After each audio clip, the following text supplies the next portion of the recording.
আসসালামু আলাইকুম।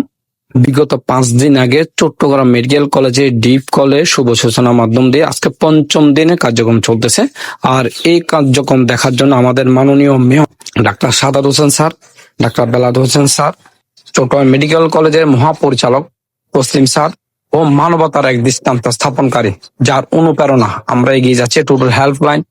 পাশাপাশি আমাদের ইরফান ভাই আছেন, কায়সার আলী চৌধুরী ভাই, অনেক অনেক ধন্যবাদ আপনার পাশে থেকে এইদের মানবিক কাজ করার জন্য এবং বড় বড় কাজে আপনার সাথে সঙ্গী হয়ে থাকার জন্য আপনাকে অসংখ্য ধন্যবাদ।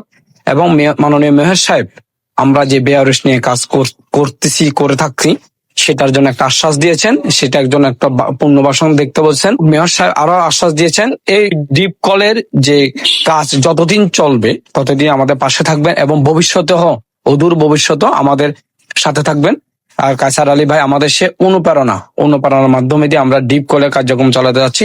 চট্টগ্রাম মেডিকেল কলেজে পানির সংকট সেটা দূর হতে যাচ্ছে। আশা করি আমরা ঈদের 10 থেকে 15 দিন পর আমাদের যে কন্ট্রাক্টর শাহ আলম ভাই আমাদেরকে বলেছেন, ইনশাল্লাহ আপনারা ঈদের 10 থেকে 15 দিন পর সম্পূর্ণরূপে কাজ শেষ হবে। আপনারা চট্টগ্রাম মেডিকেল কলেজে পানির সংকট, যে পানির সমস্যা, রোগীদের যে ব্যাঘাত ঘটতেছে সেটা দূর হয়ে যাবে। মাননীয় মেয়র সাহেব এই কার্যক্রম দেখে আমাদের কায়সার আলী চৌধুরী ভাই এবং আমাদেরকে অনেক সাধুবাদ জানাচ্ছে এবং আমাদের প্রতি যে কৃতজ্ঞতা জ্ঞাপন সেটা আমাদের অনুপ্রেরণা জাগিয়ে আমাদেরকে অনেকটা ভালো কথা বলছেন, সুপরামর্শ দিয়েছেন। শেয়ার করবেন। সবাই ভালো থাকবেন। আসসালামু আলাইকুম।